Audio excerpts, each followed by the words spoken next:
It was late afternoon by the time you had returned home. After changing into a more comfortable kimono, you went straight to Tengen's place to pick up your son. Upon arriving, Suma instantly greeted you while crying, expressing empathy for your loss. Makio scolded her for the lack of composure, but you waved it off with a gentle smile. You then turned to Hinatsuru, who was cradling your baby in her arms. She had taken really good care of him in your absence, which you kindly thanked her for before asking about Tengen's whereabouts, since the Sound Hashira was nowhere to be seen. Tengen-sama had a meeting with Urashiki-sama. He said he'll drop by the butterfly estate to check on Rengoku afterwards. Suma exclaimed. You nodded. Great. I'll be expecting him since I'm heading to the butterfly estate to see Ko right now, you said, picking up Taiyo and cradling him in your arms, whilst his warmth against your chest. The three women nodded solemnly responsive. Anyways, thank you for keeping Taiyo for me. I'll be off, you said, giving them a nod before turning to leave. Oh, wait, Yin-chan? Suma suddenly called out as you reached the door. She dashed towards you, a look of excitement in her eyes. What is it? You asked, raising an eyebrow. She leaned in and whispered into your ear. You listened intently, only for your eye-colored eyes to widen in shock. What? No way! It's true, she nodded, a smug smirk playing on her lips. Are you guys okay with that? You sweat dropped and Suma nodded. Oh, then congratulations. You offered a genuine smile. After bidding the three of them goodbye, you made your journey towards the butterfly estate. The long walk there had been quiet, the only sound of your son's gentle coos and the wind rustling against the trees to keep you company. You couldn't help but think about the conversation with Toki and the practice of using Reneki to heal. Remember, I'm only teaching you up to the 2nd level again, Toki had warned, his expression serious. Since you can manipulate ice, channeling your chi shouldn't be too difficult, but it requires immense focus and practice. Just place your hands over the site of an injury and infuse it with your chi.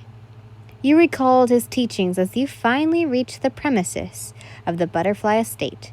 You were only allowed to use Anayuke if necessary, and not to push yourself beyond your limits. Miss Rengoku, welcome back. I'm gonna butcher their names. I'm so sorry. I do this every time. And greeted Koi, Sumi, and Naho.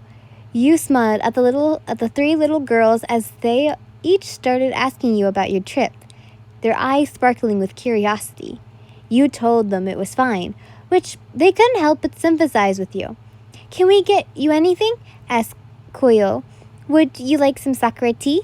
Asked Sumi. How about a massage? Neho suggested. You sweated a bit at their enthusiasm, but you appreciated their kindness. No thank you. You breathed. Anyways, where's Shinobu? The prior days of leaving the train wreckage, Kojiro had been rushed to the med bay. You remembered Ryu, along with several members of the medical staff, working tirelessly to spend hours to mend his wounds. She's visiting the Uzurishiki Manor, said Kaio. You nodded, thanking them, and made your way down the hall towards the medical bay, where Kojiro was being cared for. On the way there, you spotted Ruru, coming from another room. Now, be sure to take it easy from now, Kazuchi-kun. Ruru's voice drifted into your ear as you approached. That ankle will be as good as new in no time. Thank you, Miss Kimaru, a male voice said. Ruru closed the door and glanced up, noticing you. Oh, Yin, you're back.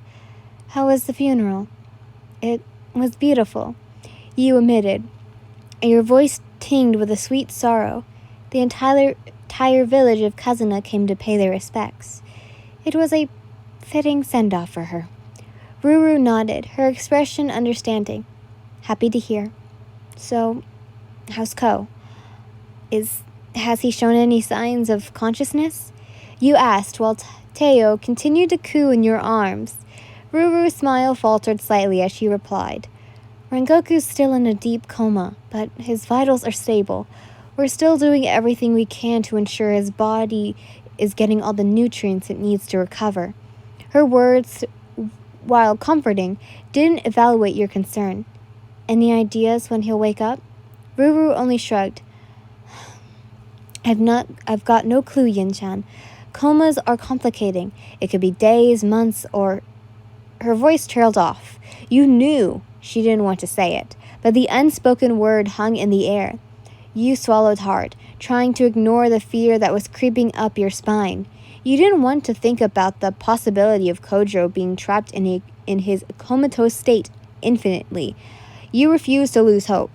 As if reading your mind exactly, Ruru gives you a bit of reassurance. But I'm sure he would soon, she said with a genuine smile.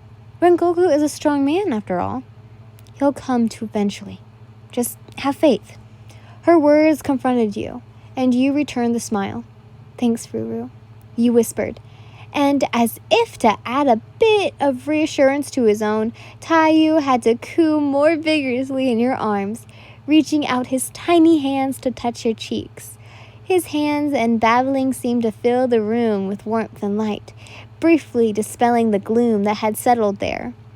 Oh my, even the little one thinks so too, Ruru said with a gentle laugh. She leans over to touch his hand, making him look towards her. The baby blinks once, before giving a wide smile, squeezing her fingers. Oh, it's so cute, she gushed, pulling her hands back. Has he said his first words yet? No, not yet, you replied, but he's definitely getting there. Ruru nods, her eyes filled with affection as she watches the two of you. The silence that follows is peaceful, allowing you to gather your thoughts and regain some semblance of calmness. Hey, Ruru? Can I ask you something? You ventured. She nodded, her curiosity piqued. Of course, Yin-chan. What's on your mind? How did you know about the demon slayers?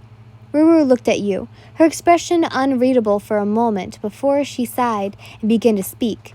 It was 2 years ago, when I was just a young student, she began, her eyes distant with a weight of memory. I was studying to become a doctor, and one day my superiors brought in a patient. However, that patient turned out to be a demon. You felt your heart sink at Ruru's words, her voice low and solemn. The demon slaughtered everyone, the doctors, the patients, leaving me, and the only survivor. She whispered. It was about to take me when she appeared. Who appeared? Shinobu? No.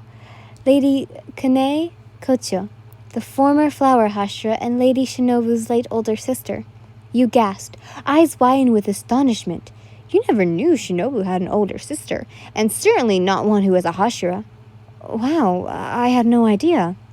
You murmured, processing this revelation. Yes, if it weren't for her, I wouldn't be here, Ruru said, her gaze softening at the mention of Kane. Though her, I learned about the existence of demons in the war.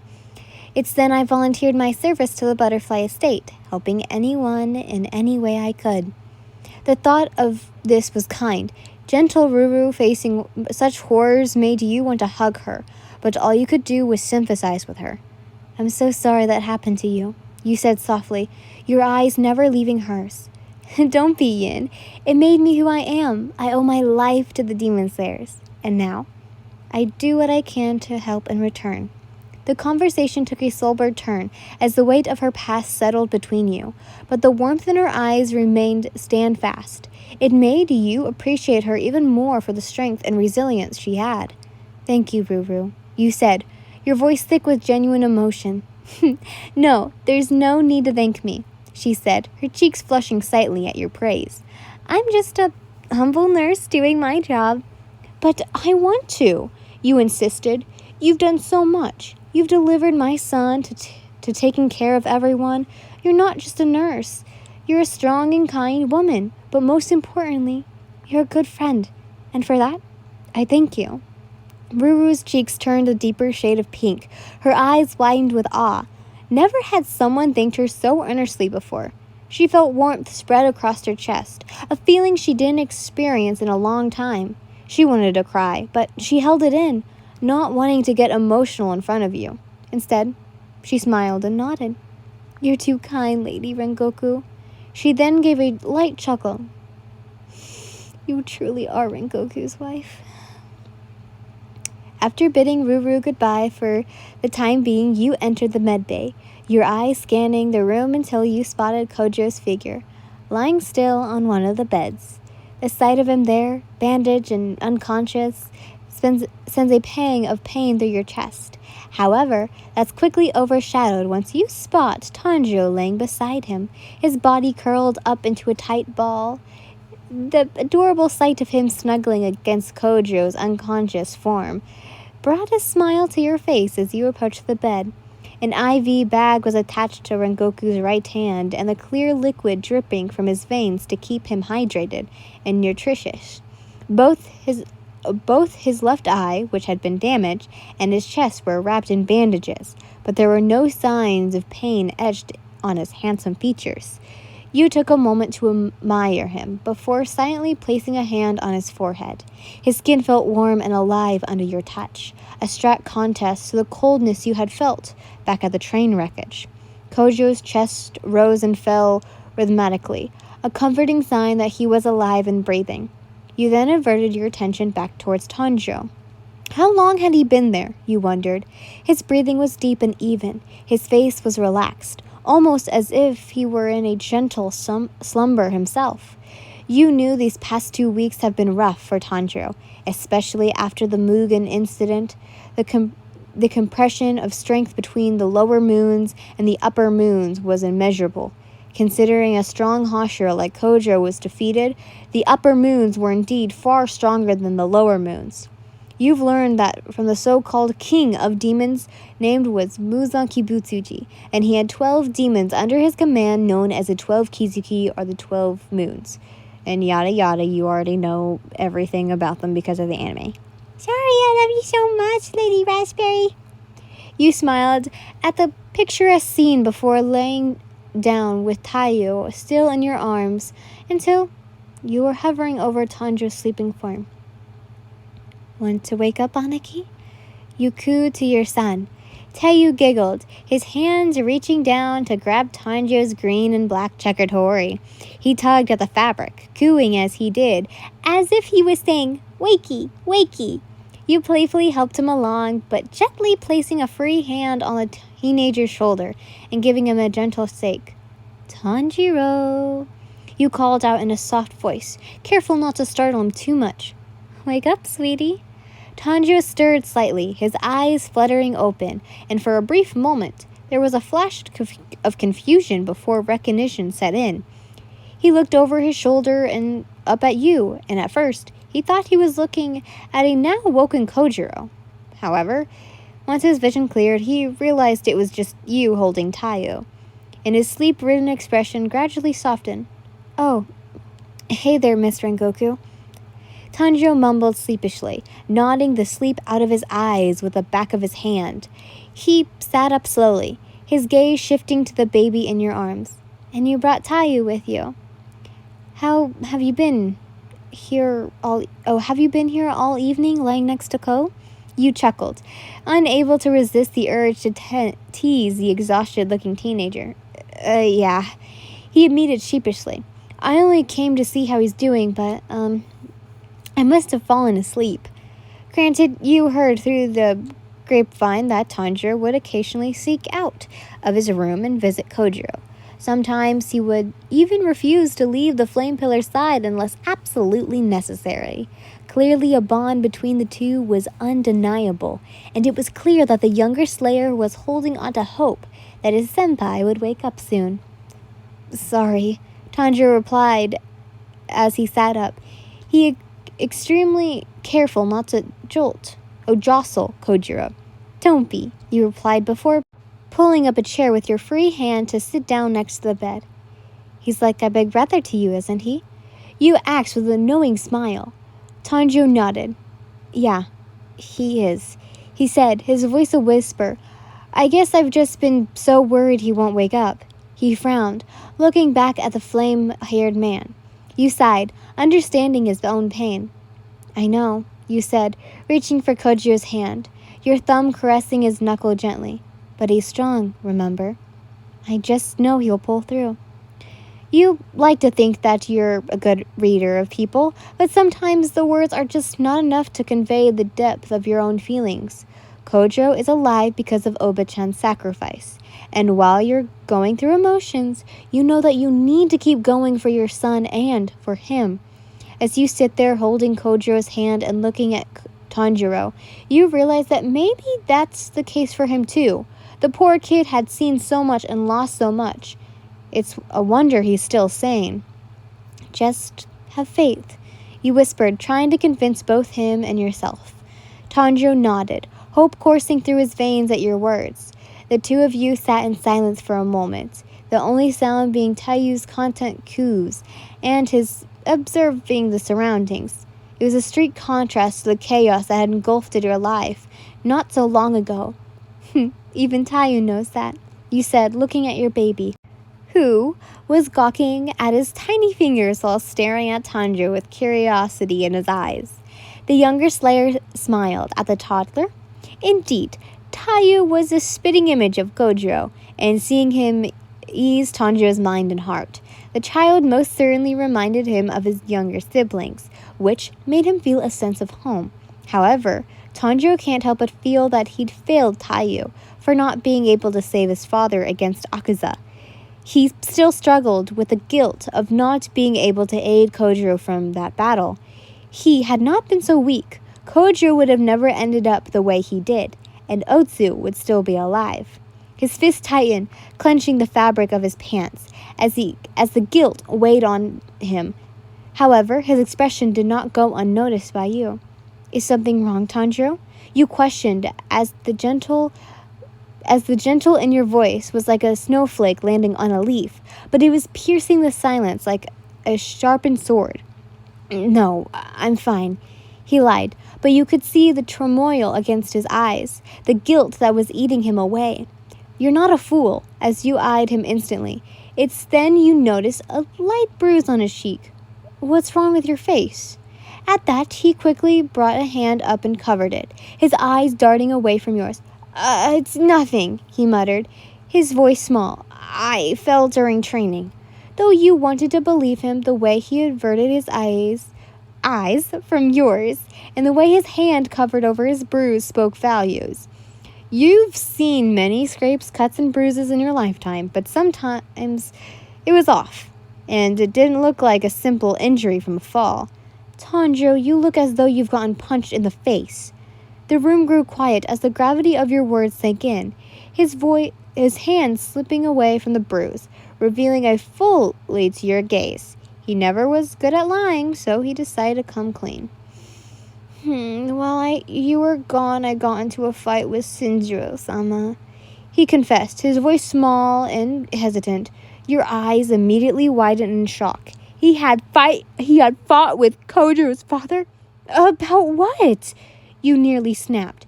It was about Kojiro, Tanjiro said, his eyes dropping to the floor. I lost my temper. I know I shouldn't have, but I just couldn't stand by and let him speak ill of Kojiro.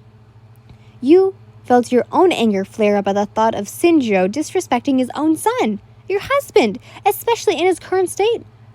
What did he say? Just stupid things. He said that Kojiro was a fool for becoming a demon slayer, that he brought this upon himself. The words were like a slap to your face, and you felt your own anger rising. How dare he? How could Shinjiro say such a thing about his own son, who literally risked his life for humanity? Father-in-law or not, you wanted to find him and freeze his ass. Tanjiro? Yeah? Would you mind looking after Taiyu for me? You asked, your voice suddenly taking on a menacingly mother-like tone. Why? Where are you going? Tanjiro's eyes shot up to meet yours as he sweated nervously, the sudden change of your demeanor. Hoo. Oh, nowhere important, you said with a fake smile, feigning incidents. Just off to go shovel an icicle up for my dear father-in-law's ass and race him into the next ice age. Oh, what? Wait, hold on, Mr. Rengoku, he stutters. There's no need. It's all good, really. Once everything had calmed down, you found yourself leaning back against the chair. A bit peeved, Tanjiro consensed you not to go harm Sinjiro-sama. You knew Sinjiro wasn't the most accepted of Kojiro's path of becoming a demon slayer, but to say such things? Unforgettable.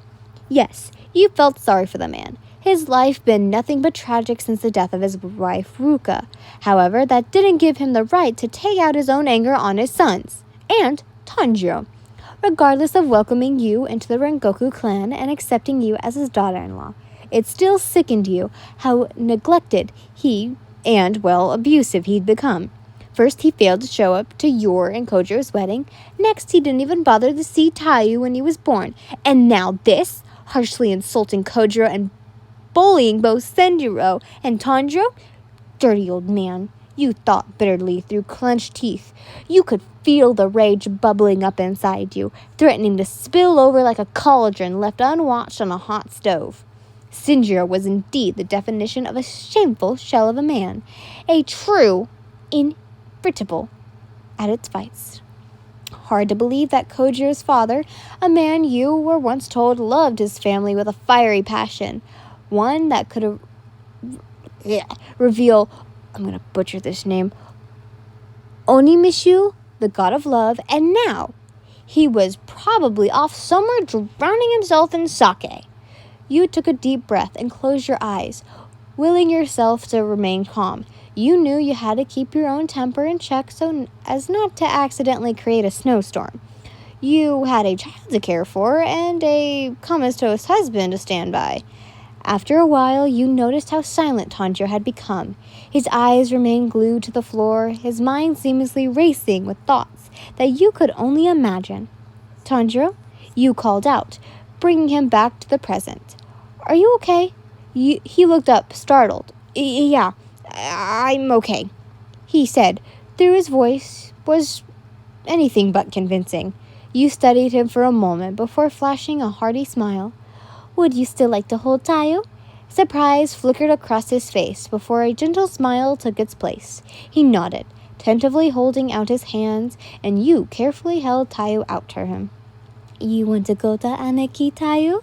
You cooed, seeing if he would like to go. The nickname made Tanjiro blush as Taiyu glanced at him for a moment, looking unassured to the unfamiliar arms that were reaching out for him, and Taiyu frowned silently, thinking the baby didn't want to hold him, but a second after of hesitation, Taiyu reached out for him, with the outstretched arms much to Tanjiro's utmost surprise. Tiny hands clutched to Tanjiro's haori as Taiyu rested his head against his chest.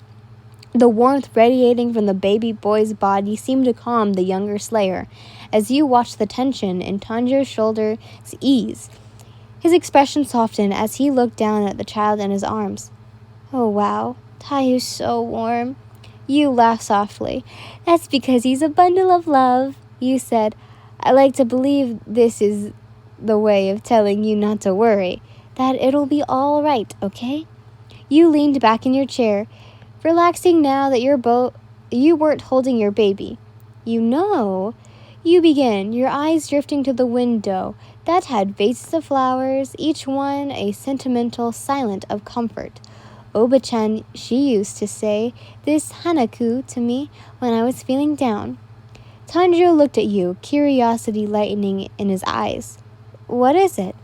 You took a breath in before reciting the hanaku. In the twilight, brother, the moon shines on the shining dew. A beetle cries out. It was a simple poem, but the message was profound. It spoke of life's fleeting moments and the beauty found even in the face of despair. Sounds like something my grandmother would say, he muttered, feeling the warmth of his words wash over him. What does it mean? You looked at him with a knowing smile. It's about finding beauty and strength even in the darkest of moments. Like the beetle, we may not be able to change the night, but we can still let our light shine, you exclaimed. But like dew and our tears may be temporarily, but they nurture the soul. Tanjiro nodded, the Hanaki resonating with him. These past several months have been rough for everyone, and though the war against the demons only grew more intense, finding moments of peace and comfort became incredibly present. Still, everyone within the demon-slaying course is starting to get stronger to defeat the 12 Kizuki and their leader, Muzan, and Tanjiro was no exception. You could see it in his eyes, that burning desire to become stronger, to protect everyone, avenge the fallen, succeed a future, and most importantly, turn Nezuko back into a human. Thank you, Miss Rengoku, Tanjiro said sincerely, his voice a mix of comfort and determination. He held Taiyu closer, feeling the body's warmth seep into his soul. For the young slayer, he really needed a spirit boost to lighten his mood. You're welcome, you responded, your smile never wavering. Sometimes it's a good lead to someone on their shoulder to lean on, especially when the person in question has been through hell and back. So, any word of how long Kojiro-senpai will be like this?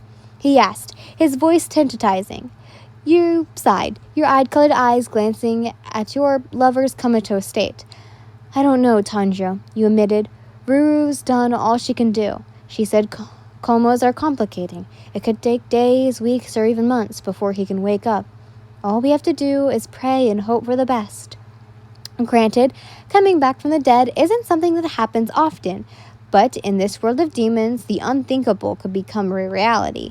Both you and Tanjiro could only hope that Kojiro had pull through and wake up soon, and suddenly the sound of your son's cries snapped you both out of your complication.